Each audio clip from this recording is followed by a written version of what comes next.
Jawara. Cerita waktunya buat Baraya. Yah, kalau memang itu untuk kepentingan para warga, saya siap untuk membantu. Saya akan coba untuk mengusirnya. Semoga saja Tuhan mengabulkan maksud Bapak. Apalagi ini buat kepentingan para warga. Akhirnya Ustadz Qadir menyanggupi permintaan Pak Kades. Setelah panjang lebar berbicara, Pak Kades Dapa Komar pamit pulang. Dengan berharap Ustadz Qadir mampu mengusir semua penghuni alam gaib hutan demit.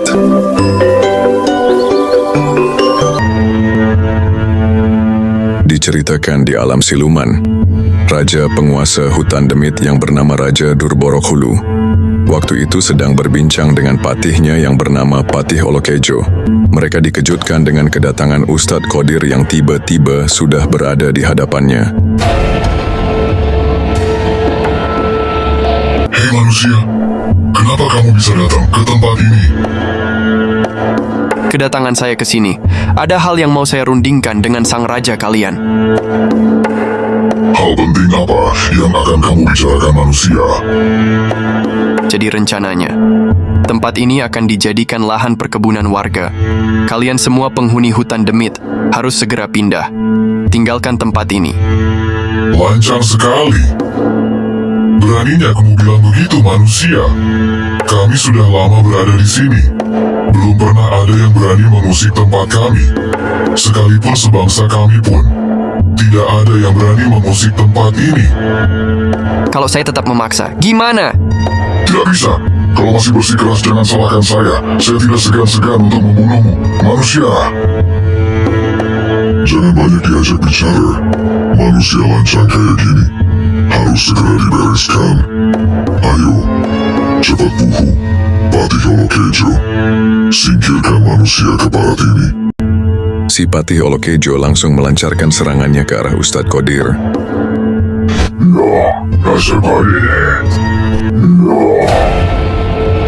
Si Patih Olokejo menyerang, berniat untuk membunuh Ustadz Qadir. Pikirnya, dengan kekuatan sepenuhnya, sekali pukul, musuhnya bakalan tumbang. Ustadz Qadir tetap tenang, berkonsentrasi sambil membacakan ayat-ayat suci pengusir jin siluman, memohon kepada Tuhan Yang Maha Esa agar dapat mengalahkan musuhnya. Atas izinnya, sebelum serangan si Patih Olokejo mengenai sasarannya, serangannya mendadak kaku dan mulai merasakan hawa panas di sekujur tubuhnya, hingga kemudian tubuhnya terkapar lemas. Panas! Kenapa badanku jadi kaku begini?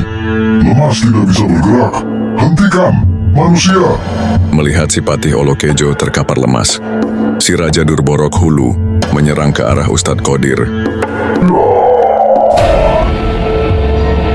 Namun, serangannya tidak bisa mengenai tubuh Ustadz Qadir.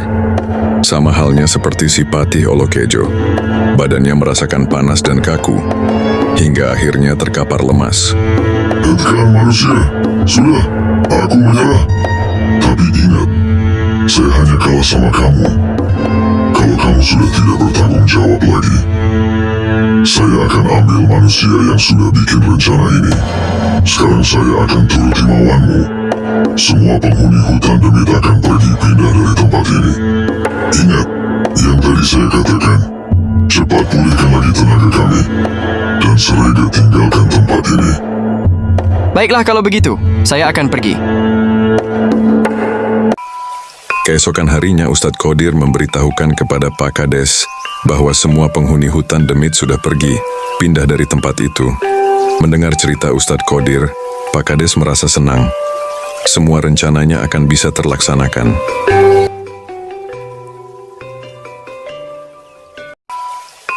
Mendengar perkataan Pak Kades, bahwa semua makhluk halus penghuni hutan demit sudah dipindahkan sama Ustadz Qadir.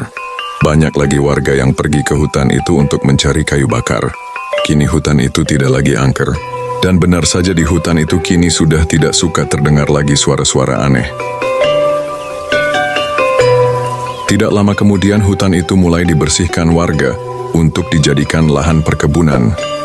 Warga desa Sarakan bergotong royong membersihkan hutan itu.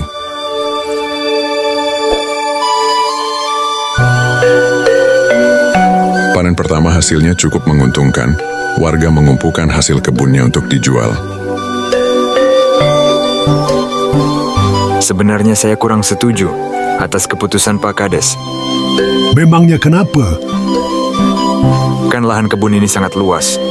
Kenapa warga hanya dikasih setengahnya saja, sedangkan masih banyak warga yang nggak kebagian lahan? Benar Pak Asep. 30% hasil berkebun kita sudah dipotong sama desa. Dan kenapa harus dipotong 10% lagi? Yang katanya buat Ustadz Qodir. Justru itu, kenapa yang 10% bukan yang ngambil dari desa, malah ngambil dari warga? Padahal lahan yang digarap Pak Kades sangatlah luas. Kalau buat Pak Ustadz, memang seharusnya dapat bagian dari hasil kebun ini. Sebab beliau sudah berjasa atas desa ini. Sudah bisa mengusir siluman penghuni hutan demit. Sudah biarin saja. Segini juga kita bersyukur sudah kebagian lahan.